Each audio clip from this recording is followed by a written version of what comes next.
राजस्थान में विधानसभा चुनाव के प्रचार का शोर तो थम चुका है, लेकिन नेताओं के सियासी बयानों के तीर लगातार चल रहे हैं।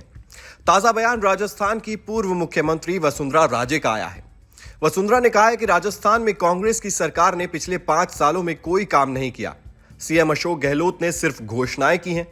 बीजेपी नेता ने अशोक गहलोत के नेतृत्व वाली कांग्रेस सरकार पर जमकर निशाना साधा और कानून व्यवस्था का मुद्दा उठाया। उन्होंने कहा कि राजस्थान में महिलाओं और दलितों के खिलाफ अत्याचारों की लिस्ट इतनी लंबी है कि सरकार पंगु बनी दिखाई दी है। महिला अत्याचार, फिर खाली महिला अत्याचार पे नहीं पर दलित भी है और क्रिमिनल एक्टिविटी पूरे उसमें है। ये डेली का मामला है, महीने में नहीं, डेली का मामला है। तो एक तो ये बहुत लोग परेशान हैं। वसुंधरा राजे ने राजस्थान में पेपर लीक मामले को लेकर भी गहलोत को घेरा और उन्होंने कहा कि लगभग 19 बार पेपर लीक हुए हैं और इससे हजारों छात्रों का भविष्य अधर में लटक गया। गहलोत ने जो वादे छात्रों से किए थे वो उस पर खरे नहीं उतरे हैं।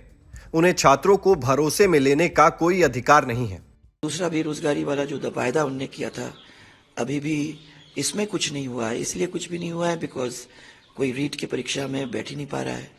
इसकी वजह से गवर्नमेंट जो पोस्ट हैं वो भर नहीं पा रहे हैं। सम 19 बार तो आपके पेपर लीक हुए हैं। सो लोग, बच्चे स्पेशली उससे बहुत परेशान हैं। They say up to the amount of almost 70 lakh youngsters जो बैठ नहीं पाए हैं और जिनको आशा थी पर कुछ हुआ नहीं है उसमें। किसान और खेतों के तरफ चले जाओ तो आप बिजली की जोरदार प्रॉब्लम बताते हैं। पानी की है। ऐसा क्या चीज है जिसके बारे में हम लोग सोचा करते थे, क्योंकि ये रोज अनाउंसमेंट्स कुछ ना कुछ करते थे, बहुत कुछ काम किया है, पर फील्ड में जाओ तो मालूम पड़ता है कि ये तो खाली अनाउंसमेंट्स ही थे। वसुंधरा के वार पर गहलोत ने भी तुरंत जवाब दिया। गहलोत ने एक बार फिर से राजस्थान में कांग्रेस की सरकार बनने का दावा किया। उन्होंने बीजेपी पर निशाना साधते हुए कहा कि वो हमारी सरकार गिराने की कोशिश कर रहे थे।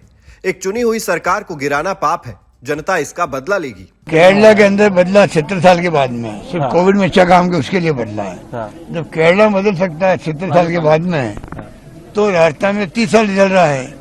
कोविड में अच्छा काम आपने किया, तो हमने कोविड में अच्छा काम किया। उसके अलावा हमने जो कानून पास किए, स्कीम लेके आए हैं और साथ में गारंटी दी है, उससे लोग प्रभावित भी हैं।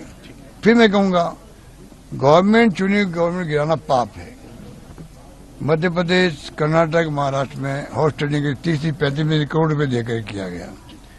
पूरा देश में गुस्सा इस बात का है, भुगतना पड़ेगा इन लोगों को, और राजस्थान की सरकार गिरा नहीं पाए, इसलिए आज मैं खड़ा हूं मुख्यमंत्री के रूप में। वो गुस्सा भी पब्लिक के अंदर है, गुस्सा ही कल बाहर निकलेगा। सुना आपने, गहलोत को भरोसा है कि जनता में बीजेपी को लेकर गुस्सा है, जिसका इजहार 25 नवंबर को कांग्रेस को वोट करके करेगी। लेकिन वसुंधरा गहलोत के इस अंडर करंट पर कुछ और सोचती हैं। हाँ, 3 तारीख को उनको पता चलेगा कि वो अंडर करंट क्या है। अंडर करंट तब तक 3 तारीख तक रहने दो, कोई नहीं। बता दें कि राजस्थान में पिछले 30 सालों से सत्ता बदलने का रिवाज है, लेकिन इस बार कांग्रेस को उम्मीद है कि जनता ये रिकॉर्ड तोड़ेगी। वहीं बीजेपी को भरोसा है कि इस बार भी राजस्थान की जनता बदलाव का साथ देगी और उसे सत्ता के सिंहासन तक पहुंचाएगी।